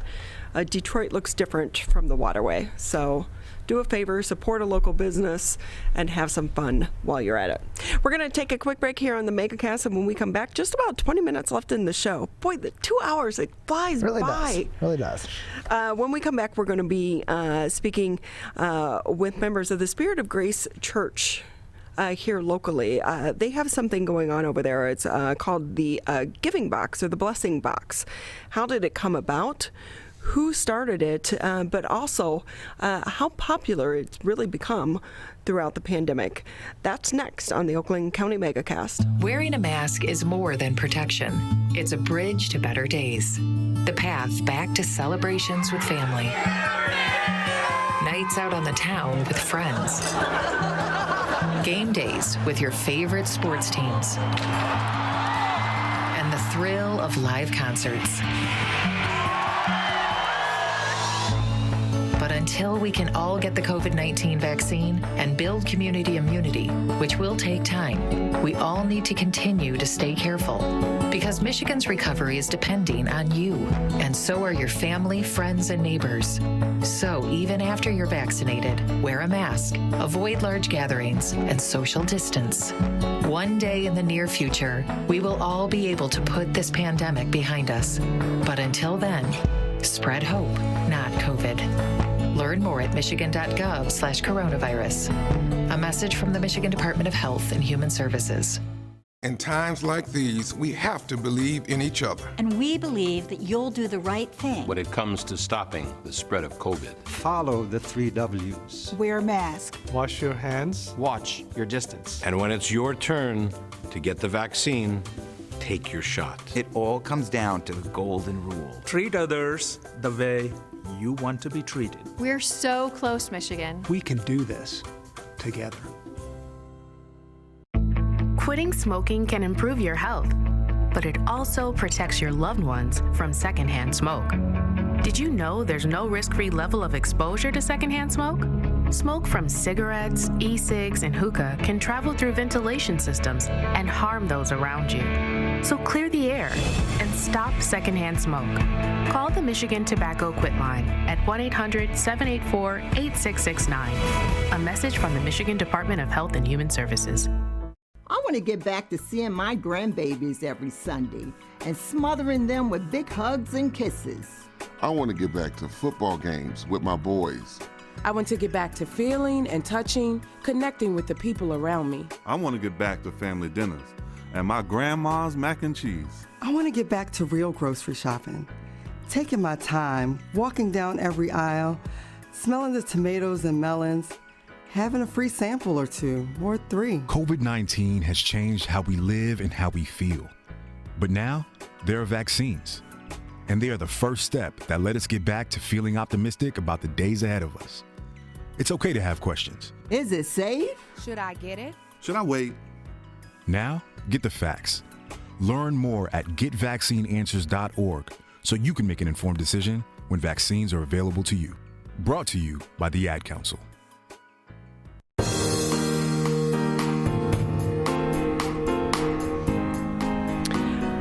We want to say thank you for taking time out of your day to be with us here on the Megacast. We are here each and every day, Monday through Friday, 10 a.m. until noon, live here in the studios. You can always catch us.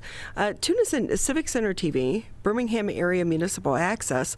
But if you have cable, you can also tune us in to Channel 15 on Comcast, 99 on AT&T, and also listen to us on the radio. If you're out driving around, 89.3 Lakes FM, 88.1 FM The Biff. And then today we also want to say thank you to the West Bloomfield Parks Department for allowing us to live stream today's edition of the Megacast on their Facebook page. Just about 15 minutes left in the show, and we're going to leave you with a good feel story, as we'd like to say. So many people have come together in the middle of this pandemic to try to reach out and help other people. And there is, for those that live in the Sylvan Lake, Keagle Harbor, West Bloomfield area, which so many of us do, if you're on any of the social media sites, you'll see there is posts going around about the blessing box. What exactly is the blessing box? Well, to talk more about that, let's bring in Louise Bugg with the Spirit of Grace Church, as well as Pastor Peggy Rose. We want to say thank you to the both of you for being with us today.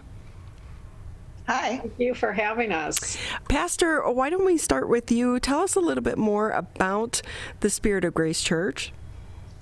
Well, Spirit of Grace came into being just about 6 years ago. It was a union of 3 previous churches in the area who had been worshiping together in the same building and finally said, why don't we just join together? So my actual first experience with them was as a visitor at their inaugural service back in May of 2015.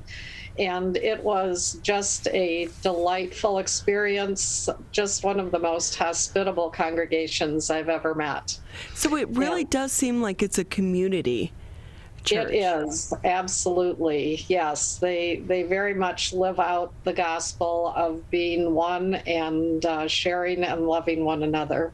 So, Pastor, what is your location? Because it's right there by CVS, right? Yeah, we're right behind CVS at the intersection of Orchard Lake and Middle Belt. Our actual address is 2399 Figa Avenue in West Bloomfield. Every time you drive by, we know that in years past anyway, there was always some type of event going on, whether it be like a garage sale or something going on to support the community. Are you back in person right now, or are you still doing remote? Well, we are an Episcopal Lutheran faith community, so we go by the protocols of both the Episcopal Diocese of Michigan and the Southeast Michigan Synod of the Evangelical Lutheran Church of America. And right now we are not back in person, but we are okayed for outdoor worship. So we celebrated Easter in our parking lot over our FM station. And it was glorious. I mean, even our daffodils bloomed. So it was a fabulous service. Mother Nature did deliver beautiful weather on Easter. Indeed. So, Louise, if we can bring you into the conversation now, tell us more about the blessing box. Well, the blessing box is a wooden structure built by an Eagle Scout who was a member of our congregation in 2017. And he got this idea. He was searching for a way to make a difference as an Eagle Scout. And he asked members of the congregation for ideas, and they were thinking about a community garden, and eventually they settled on this thing called a blessing box. Somebody had heard about it being done in another state, and it's sort of like a little library. And you may have seen little libraries where people put books, and you can take a book and leave a book. Well, this is, you can take some food or leave some food. And it's outside our church, and he built it with the other scouts in his troop. And I need to give a shout out to Troop 308 from Walled Lake. If it wasn't for them, we would have no blessing box. And if it wasn't for Andrew, we wouldn't. He's now a 4th-year student at Michigan State. So I'm walking outside, and I'm going to see if I can reverse this so you can see what I'm talking about. Okay. I'm going to reverse the zoom here. Can you see it? Oh, I've reversed it back to me. There you go. Yes. Oh, so it's a rather large structure then. Yeah, it's wood, and it says blessing box, leave what you can, take what you need. So anybody, we don't ask any questions. Nobody has to sign anything. You can come 24/7 and open it up. I'm going to walk closer and open it up. And we have in here, it's not big. It's not a food pantry. We have 3 shelves, and in there are basic foods that people might want, plus some things like toilet paper, toothpaste, laundry detergent. I don't know how much you can see there. Right. And this was an idea because we had learned when we first became Spirit of Grace Church, we looked around the community and we said, how can we help? And we discovered there was some need for food. People wanted to be fed. And I'll tell you one thing we like to do as both Episcopals and Lutherans is eat. And it really resonated with us about giving food to people who needed food. So he built this. It was dedicated in May of 2017.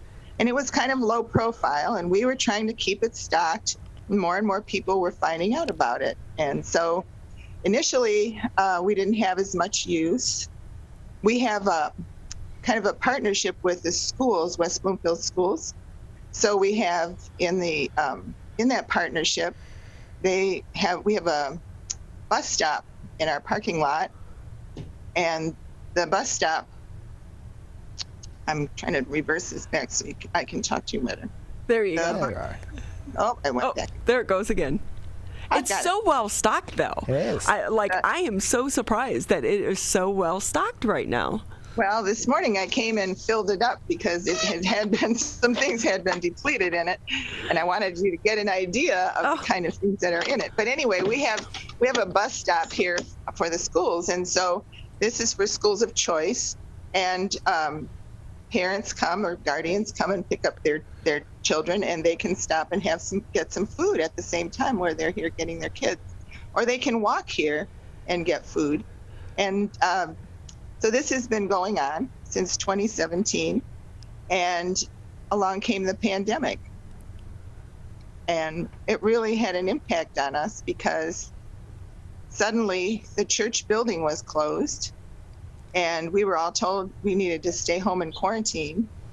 And we were having trouble keeping the box filled, and more people were needing food. And especially in our area, a lot of people worked in restaurants or worked in small businesses, and they were getting laid off. And at one point, we got a call from another organization in the community called the Keego Harbor Jacket Club. And they said, we know all these people who need food. Can you tell us some way we can help them get the food they need? Oh. And I said, we sure can. Absolutely. You can just come and bring the food and put it in the blessing box, and then the people can come and take the food. So pretty soon the word went out on the Keego Harbor newsletter and on Facebook pages, and people in the community started bringing food. People started taking food, and we didn't have to worry that the church building was closed and that our own parishioners had trouble coming here. The community started using it to help each other. And it really is a beautiful thing in the middle of a pandemic. It was amazing. And we didn't know who all was bringing food or who all was taking food, but it was working. One of the things we try to do is monitor it and take out all the food that may be expired, because there are some things that people don't like as much, and we've learned what those things are, and they sit there and then finally they get expired. But so it's turning into something where we've provided this facility to enable the community to help each other. It's gone further than that. Just continuing on that line, the school system, we've worked with them closely over the years, mostly with Roosevelt Elementary School, and they tend to be a school of choice for elementary students here in West Bloomfield. And they heard about it, and in the fall, when they resumed school part-time there, they had half days in the fall, September, they said, we're going to start a food drive to help our families in the school get more food. And then in November, they had to close. The pandemic was bad, they had to close. And the school secretary called me up and she said, we have about 10 or 12 boxes of food we've collected for this fall, and can you use them for your blessing box? And I said, we sure can. And so they came and they brought 10 boxes of food for the blessing box. And we had to figure out what to do with all that food. And we ended up making a separate little storage area in the back of the church to store the food. And we've used the food they gave us in November to help all winter with the families coming to eat, to find food. It really is a beautiful thing, and how the pandemic is bringing us together. And Pastor, if we could go back to you, we're speaking with Louise Bugg and Pastor Peggy Rose. They're with the Spirit of Grace Church, located there in West Bloomfield. Pastor, if we can bring you back into the conversation. We are, last week was Holy Week. What lessons do you think members of your congregation are taking away from this past year? Well, I think one of the things is, as Louise spoke, you notice she said that our church building was closed, and it was just the building. I think what we learned is, as the body of Christ, the eyes of Christ that see, the ears that are open to the needs of the community, the hearts that love, and the hands that serve. We have been a serving community of Christ throughout the pandemic, and as following in the steps of God the Creator, we have gotten creative and just found new ways to do that service. One of them being the blessing box, and those wonderful food drives by Roosevelt School, the Jacket Club, so many civic organizations. And so being a church in ministry, not only in the community, but with the community, has been very important. And the other thing that Spirit of Grace does each year is a sit-down meal for Christmas. And we weren't able to do that this Christmas, but we did do 165 meals out the door that people could drive by and pick up in partnership with the Butchery, Kroger, and Thrivent, and other community partners, and a lot of volunteers. So we've become a servant church. Well, and they say the church is more than the building. It's Absolutely. The spirit of the people. And with that, we love being a part of a small community, because it does help spread the word, and people do want to help. And with that, I know that you've done a lot of online ministry as well throughout the pandemic. So many people, we've all gone online, and we've learned about Zoom. A year ago, when someone said Zoom, I was like, what? Do you think some of that will stick around once we get on the backside of this pandemic? Yes, I think the virtual church is here to stay, and that is another new ministry that started is our tech team. And we are equipping ourselves to continue to do live stream worship even when we get back in person. So that will be an ongoing ministry. Just about another minute here with you, both on the Megacast. Louise, if people want to donate to the Blessing Box, are there some items that you need more than others? Wow, that's a really good segue. I wanted to show you, if I can do this again. There you go. Oh my goodness gracious. This is the latest food drive from the school. You'll see there's things that say food drive, and we are currently sorting out all this food that they got us, and we have this shelving here with the food in it that we're sorting. So right now we're doing quite well on the basic canned items. As you can see, the blessing box is not a refrigerator, so we can't keep anything that's perishable. It has to be all things that are shelf stable. But there are some treats and things that we don't get donated often. Things that people like ingredients for making tacos, or cans of coffee, instant coffee, or toilet paper, or soap, laundry detergent, things that go more into household items. But right now, I tell you, we have enough canned food here to last us quite a while. But if anybody wants to bring something, they can just bring it and put it right in the blessing box and leave it there, or they can leave a box outside of it and we'll pick it up and put it into our inventory. And it's very much appreciated, anything. But we'd really like to get the word out to people who might be needing food, and we're anticipating there'll be more need as before this pandemic is over. Absolutely. Well, we appreciate the both of you. We are out of time now. But again, Spirit of Grace Church, located in West Bloomfield. This has been the Megacast.